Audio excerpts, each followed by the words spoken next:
Pimps in the crib, mom. Drop it like it's hot. Drop it like it's right. hot. Drop it like it's hot. Hey, welcome to the Closing Time Podcast. I am David Mansour. I'm a mortgage loan officer in Peachtree City, Georgia, and today I'm here with Danny Beck. Now, I split my time between Coweta and Fayette County because my mom lives in Summer Grove. My brother John is a financial planner. He has an office on the square in downtown Newnan. But for my Peachtree City folks, Danny is a bit of a local celebrity in town. So, Wow, that's so, man, say it again. now, Danny grew up in Newnan, and although he claims to have graduated last in his class, he built a very successful business and many other things that we'll dip our toes in today. So welcome, Danny. Man, I feel like I have made it. You have arrived. I have. We're in the penthouse, too. We are. How big is this check that you're? Well, it's actually blank. So you Oh, it's a decide your blank worth. check. Man, Yes. even better. It is. I don't even It have is. shoes on. This is great. That's Life awesome. is good. It is good. So, Well, thank you for having me. You're welcome. You're welcome. Among your many successes, and I think this is somehow what ties us, even though this is the first time we've had a real conversation, All right, fair enough. is that you're an amazing father. We both were kind of put into a situation where we had to raise young men. We had to be the caretaker. And what I want to know is, how did you keep up with the laundry? Oh man, the laundry. Yes. Good grief, boy. That's a good one. That's straight out of the gate. It is. It's funny you say that. You know, I think everybody has their challenges in life, and apparently you had one too, and I had one, and a lot of people do have those things. So, but yeah, then you wind up as a dad with boys. I think you got two boys as well. I have two boys. Yeah, yes. two boys, and laundry. It was challenging at first because we moved into a small home, and it's funny that the washing machine was in the kitchen. So that was very challenging. And then, the kitchen or off the kitchen? No, it was in the kitchen, homie. It was in the kitchen. So the boys, they were 5 and 8 at the time. And I struggled with that whole laundry business, but it was very challenging because I'll be honest with you, my kids wore dirty clothes. Yeah. Well, yeah. I'd say my clothes were clean. They just weren't ever folded or ironed or. Yeah, the socks. I had no problem running them through the washer and dryer, but it's the putting them away. It was usually on the bed. Well, being the washing machine was in the kitchen, I do remember this, is there was a lot of days where laundry was on the kitchen counter. So it was kind of a pain in my butt. Yeah. And the whole sock thing, the whole sock inside out. Kids, they don't believe in shoes in the summer, but they love to wear their socks outside. Now, what I tell everybody, this is advice, and I think I've seen other people do this, is for socks, if it's not turned the correct way when it's washed, that's how it's getting washed, and that's how it's getting matched. That's right. So when you take it off or undo it to put it on for school, you're the one. I'm not doing that. It's funny, though, but they never said anything. No, never. They'll just, you know what they'll do? They'll just wear them inside out and wear different socks. It's fine as long as I'm not doing it. Same with shirts. I'll hang your shirts up inside out. I'm not doing it. If you can't take that 2 seconds to do that. How old are your boys? Now I've got 14 and 19. Okay, yeah, so we're similar. One's off to college. He's in flight school, and then one's a senior at Newnan High School. Wow. Yeah, time flies. You ready? Good For boys. the empty nesting? I'm not. I struggle with that a lot. Yes. Because as a father, and of course moms too, these children become, after decades, best friends. Yeah. I mean, they literally are. Now I can say that, but my kid's like, Dad, you're not my best friend. I'm like, well, I mean, I get it, bro, but you've been in my life for 2 decades, and it's hard to let that go. It is. It is tough because I can't imagine not going to games and not being involved. And I know that's what's coming. I know when they go off to school, I'm no longer going to be the most important thing. Or not even just that, but I'm sure as a senior, you see he's got a car. You're not even involved in some I've got a senior in high school, and I don't think I've seen him in 2 years. So it's amazing. And that's how it is with my 19-year-old. Yeah. So I get it. I hear they come back. Man, I can't wait. I really look forward to that. Yeah. Yeah. So you built a huge business with your father. What was that like? Yeah. So back Starting in, a business I with came your out of dad. high school, and I did exactly in college what I did in high school. So I wound up coming home in 3 months. My father had just lost his position in Atlanta. He was working for a cleaning service at the time. And he's like, son, you're coming home. We're going to start cleaning the PAP clinic in downtown Newnan. I'm like, Dad, man, that is so uncool. I am not going to get any chicks being a janitor. I know that. But he's like, I don't care. You're going to work. that eventually turned out to be what I did in life. Yeah. I enjoyed it, actually. I mean, I enjoyed cleaning. It's people are like, what? I'm like, it's pretty mindless. I mean, it's, you go and if something's dirty, you clean it. Instant gratification. And it was, and that's exactly what it was. And eventually I was fortunate enough, mid-90s, my dad kind of backed away a little bit and he said, here it is and let's roll. And I was able to put a great team around me in 2007, 2008. And we grew that piece of business over a decade. We grew it to around I think we were in business. Well, I was in business for 29 years, but towards the end, we grew that thing to about 1,800 employees in about 7 states. I did. That's why I was surprised to see that it was a national company. It was. We were as far west as Nevada, Arizona, going up north. We were in Philly, outside of Philly, Chicago, Alabama, Florida. I mean, I don't think we did. Oh, we did some Texas. We had a lot of Texas. Texas was probably our second largest market. Oh, wow. So, yeah, it was fun, but it takes a team. Lots of relationship building there. It took a team. We had, our executives, we all gelled together and we worked our butts off. And I had a team around me that just, we never said no. I mean, we were just, the gas was on the floor and we were growing. Yep. So how long did your dad stay in the business? My dad probably rotated out of that probably 5 years into it or so. Okay, so he was done. So he retired. I was like, Dad, look, this thing's we've got some legs now. Why don't you? Did you give him a pension? Yeah. Oh, Dad did okay. He did fine, and he loved it and loved just to sit back and watch the younger talent grab it. And, it's just energy. It's just new energy. And that's kind of where I'll go with later in this conversation. But I've seen what new energy does to business. And again, it was relationships and just hard working people. We had a culture.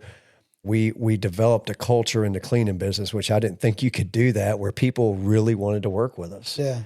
And not only the inner customer, which is the team member, but, that we were taking care of the inner customer we were able to take care of the customer. So I think people are realizing that. You look at Buc-ee's, no one thought you could build a culture in a gas station and then look at it. I mean, to listen to their story, it's pretty incredible where they started and what their ideas and Savannah Bananas, like he had an idea and you were not telling him no. No, and that's amazing. It's culture driven. Yeah. It's be that person, be that CEO, be that manager, just be that person. People want to be around you. Right. Let them see how hard you're willing to work. Yeah. Let them see you put yourself in awkward situations. Because good grief, I'd put myself in an awkward situation, but I would spin it and we would come out of it.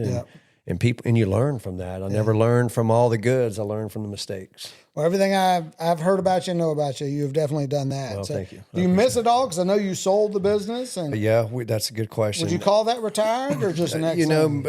We were thankful for what we sold for.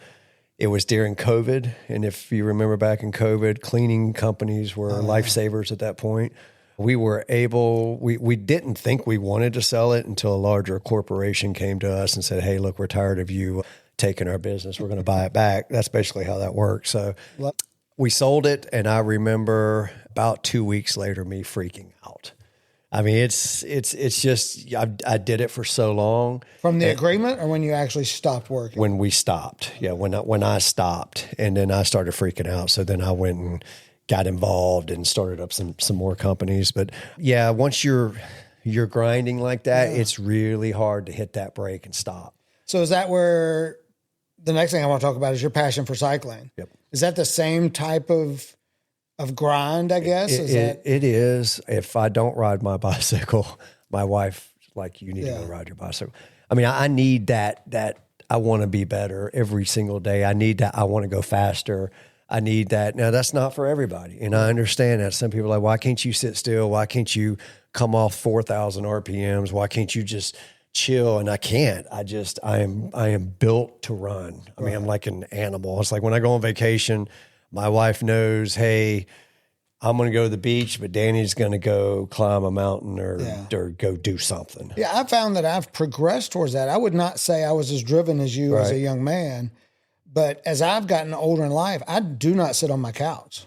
Well, you just feel like it's there's something I could be doing to make my house better, my business better. Yeah, it's just nonstop in my head. You know, I told my kids, I was like, man, just try to be better today. Yeah. Just try to be better.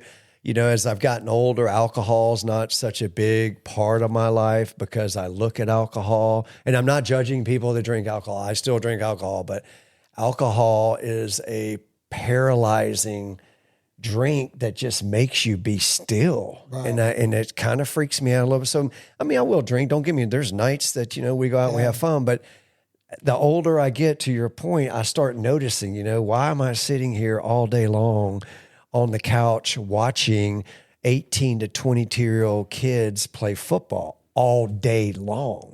So that's just something. And I love University of Tennessee football. I will be watching that tomorrow, and I'm hoping Georgia gets a butt kick. But I still love to watch it. But I do realize the older I get, how much time I do waste because we don't have all the time in the world. Right. Yep. Well, I'm a Georgia grad, so go Dogs. Sorry to hear that. I knew that was coming. Yeah.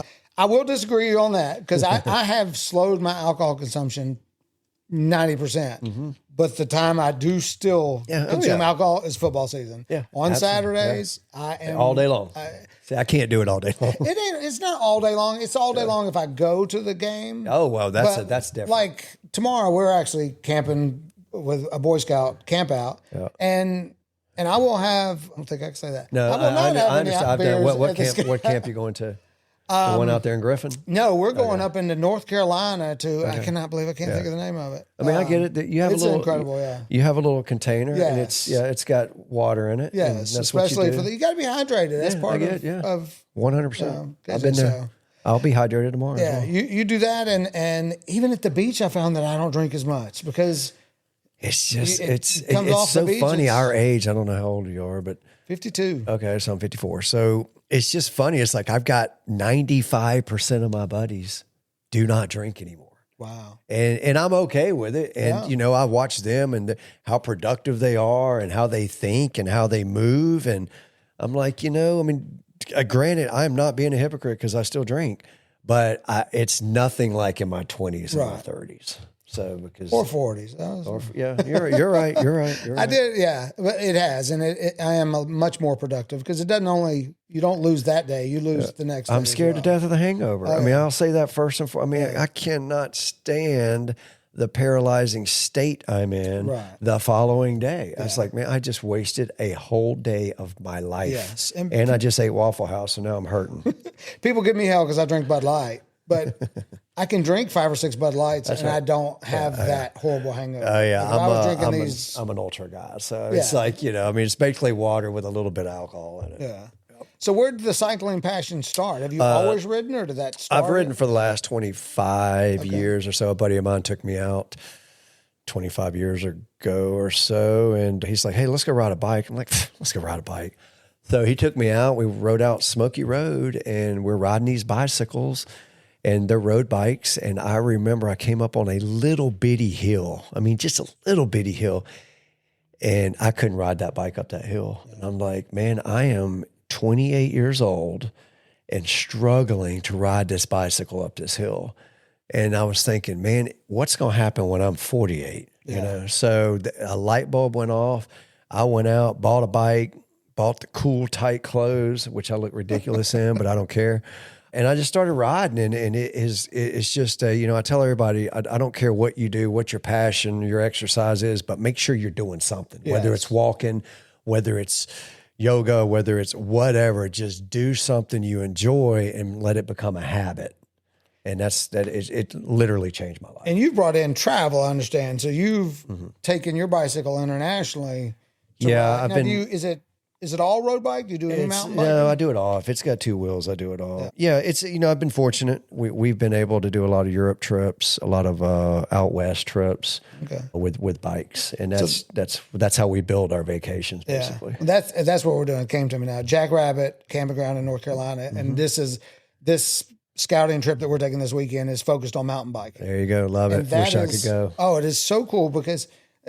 And again, I talk a lot about scouting because I'm just shocked. I never thought it would have the effect on me or my child that the things that they try. I've asked my kid to go mountain biking 20, 30 times, never.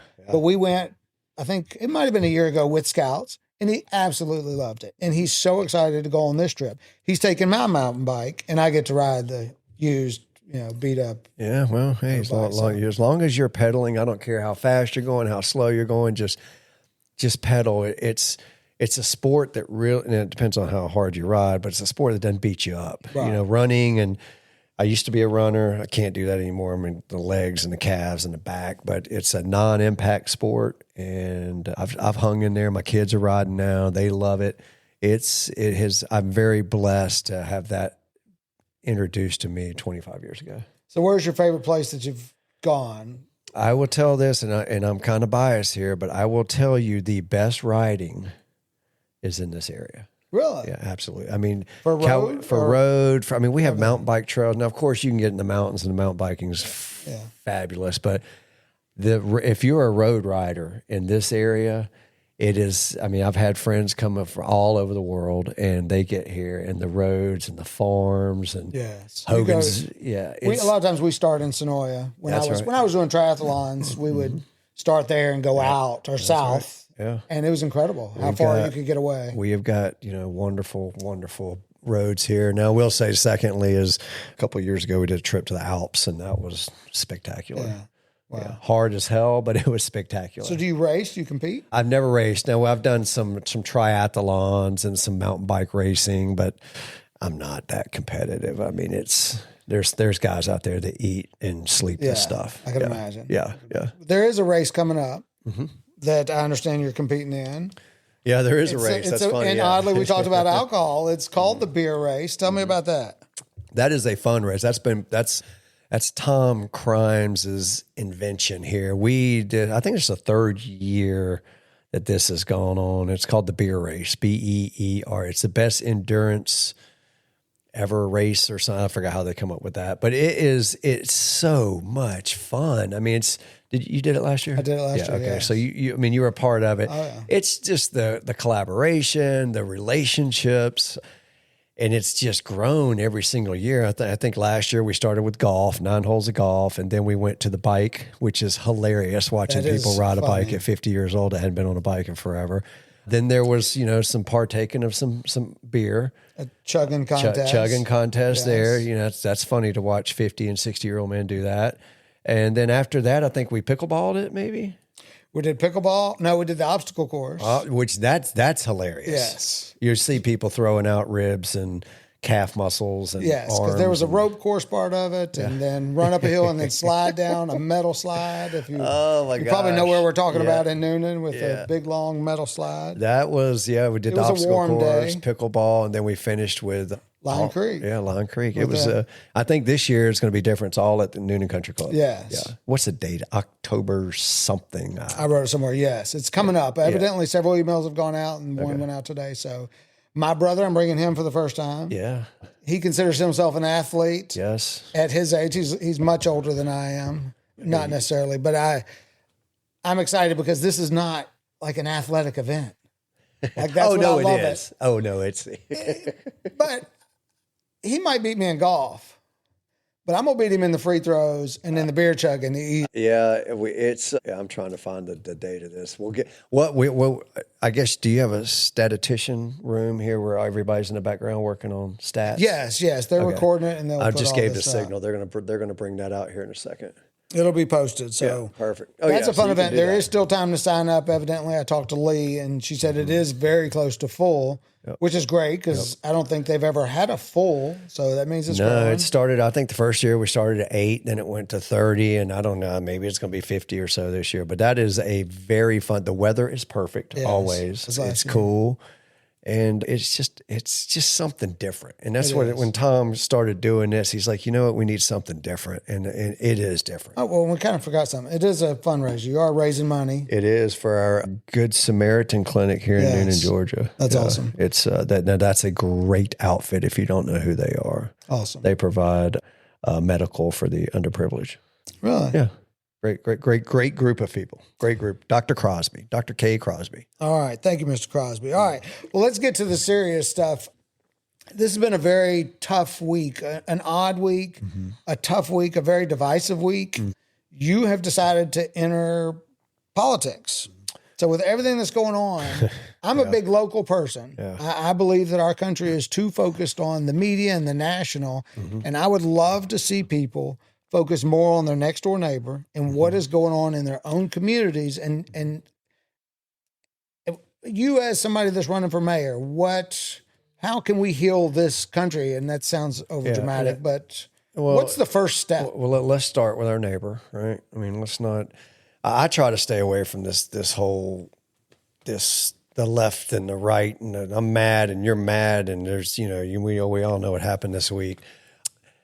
Somebody explained this to me. Local politics will affect your life in 6 weeks, right? National politics, it takes about 6 months to affect your life. And when I say affect your life, it's not like this massive movement, but on a local level, we can make things happen in our community a lot quicker than the feds can. Right. So, and I will give you this quick story. So 4 or 6 years ago, I was thinking, you know what? I'd love to run for mayor, but it's just not time. I just sold my company. It was about 5 years ago. I just sold my company, and I was like, you know what? Let me just take some time. Just try to go from 4,000 to 3,000 RPMs. That didn't work. So this time I decided, I was like, well, in 2025, I am going to run. I love my community. Our mayor currently has been here 32 years, and he's wanting 36. And I'm like, well, that's great that you want that, but I think it's time for new energy to come into our community. I've got a business background. I grew it from 0 to 1,800 folks. So I feel like I'm the man. Some people will not feel like I'm the man for this position, but I do absolutely love Newnan, Georgia. Newnan, Georgia has given me this wonderful life, and I'd love to serve it. Right now, being a mayor is serving your community. Yes. A lot of people don't look at it like that. They want to throw darts at me, and sometimes there's mean people out there. I would love to serve my community. It does pay $800 a month. It does? Yeah. Can you believe that? You make that much money. The last time I made $800 a month, I was bagging groceries at Piggly Wiggly in 1987. So, but I do. I love my community, and I am such a relationship guy. I mean, that's probably how we met. I mean, I love talking to people. I love being around people. I love listening and learning from people. But yeah, that's what we want to do here. And we're in the game. We're about 4 or 5 weeks away from early voting, and the actual vote, you can vote on November 4th. That's when the voting will end at 6 o'clock that evening. Or I might be wrong. Don't fact check me. Maybe 7 or 8 o'clock that evening. We'll put that out there. So, in my opinion, humility is a huge thing that is needed in politics as well. I know that everyone has good intentions when they get in, and somehow that changes by influences or whatever that might be. But the one thing I can say about Danny Beck is I love your humility of the stories you tell as a child and where you came from and building that up, and the people that you've spoken to on your own podcast talk about how you owned that business, that you cleaned when you were 23 years old. That's right. And that's not something that you hid from. And I love that. I think it speaks a lot about your character, is that is a business that for some reason we all feel is beneath us. Right. Yeah. Oh yeah. And I played on that. Like you said, I literally played. I mean, I was cleaning in that business and I said this the whole time I had this business, I would much rather be out cleaning than sitting in our corporate office. I mean, it just, the stuff that goes on in corporate, we became so big, so large that it changed kind of the dynamic, and we tried not to, but it did. It changed the dynamic, and I've always said I'd much rather be in the field cleaning than I would the day-to-day of the corporate. So what difference do you think you can make in politics? Like what can a person do? So our governing system here is a mayor and council. So we are a council form of government. So there are 7 votes in there, including the mayor. I will be one of 7. What I struggle getting to our constituents is our mayor's been here so long that they think our mayor runs the city, and that's not the case. It's called a weak mayor's position. A strong mayor's position would be the mayor of Atlanta. I mean, he literally runs the show. He is the CEO.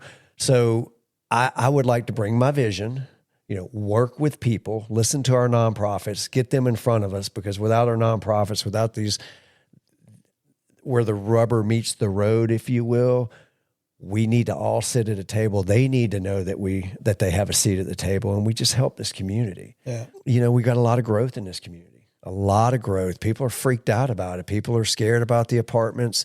There's a lot of information out there that people don't have, and I would love to bring that gap to the constituents, to the voters.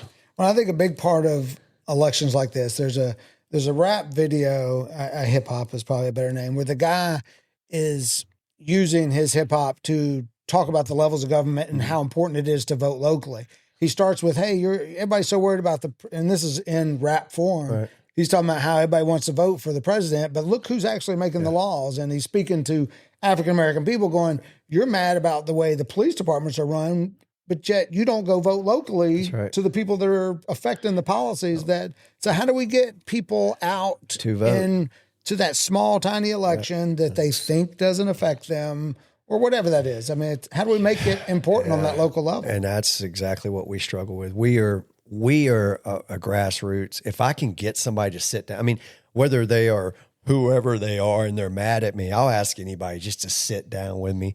Either you're going to vote for me or you're going to vote for somebody else. What I need you to do right now is be involved in our community and vote. I use the latest thing in Newnan is all the apartments building. You don't hear anything about it until you see the dirt scraped, and they're like, "What are they doing?"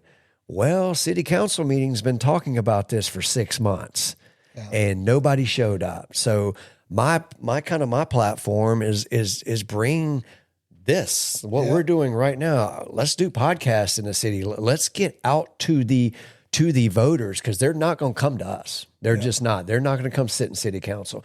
But let's be aggressive with that.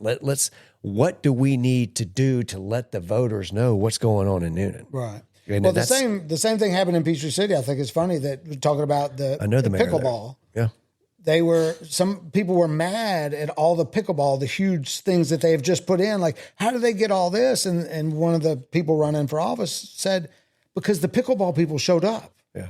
They're the ones that showed up to the meetings, and no one else cared until the dirt was moving. Then all of a sudden they care about pickleball. Yeah. So, my objective, and again, I'm 1 of 7, but my objective is to let's be more transparent with our community instead of sitting. It's funny, you walk into our council and you've got these 7 people just sitting there behind a big elevated desk, and shoot, I'm nervous when I walk in there. I'm like, can we get it to where we're all sitting in a room and we're making decisions? I understand I'm gonna have to make a decision that's not gonna make you happy. I get that, but we have got to be more community mindset here, because there's just a division, and we need to bring that all back together. That's what affects you. So my last question. So Lee Schlumpler is a mutual friend. She told a story about 2 mayors getting in a fist fight in Newnan a long time ago. Are you familiar with that story? That was back then. I want to say that was Andy Glover was one of them, and I cannot remember the mayor before him, let me add this to this story. We've had 3 mayors in Newnan in 54 years. That's incredible. I mean, I'm like, but it's great, but it just kind of tells me that people get complacent. Right. It's like, oh yeah, just let them do what they, it's just, I don't really feel like going out and voting. I really don't care. I just want to go home and turn my lights on and things work.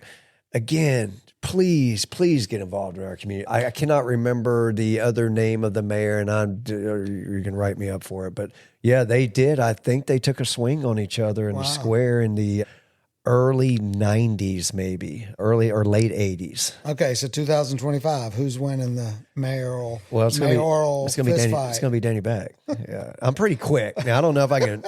I'm pretty quick. I don't want to fight. Punch, but you're not I'm a juke and jive a lot, but I'm not a fighter by any means. But I don't know. We'll just have to see. We got 3 guys in this, which is tough. When you have 3 people running for mayor, 2 of them are going to be going at it, and usually the incumbent will win when that happens. So we've got some big decisions to make in the next couple of weeks. this camp is all in. We're 100%. We have been committed to this for 4 years now. We've raised a lot of money, so we are ready to take it to the finish line. Awesome. Well, I know you have your own podcast, DB Podcast, where, if you're interested in learning more about Danny Beck, it's kind of hard to hide behind a microphone for 20 minutes. At some point, the real you comes out. That's so right. if you want to see past the political speak, I think that's a good place for people to. Yeah, I'm about as real as you can be. I mean, I'm not a politician. I know people, he's not a politician, but I truly am not a politician. I will shoot it straight from the hip. Sometimes that works for me. I've learned here in the political world, sometimes it doesn't work for me, but I'm about as real as you can be. And I will tell you that. I'm sure the people appreciate that. Thank you so much for your time. I know you're extremely busy, thanks for having me. We'll do some more podcasting together real soon. I like to talk. So. Yeah. Hey, I know you like to talk. So you want to take some music out of here? Yes. Let's do that. When the pimp's in the crib, ma, drop it like it's hot. Drop it like it's hot. Drop it like it's hot. When the pigs try to get it.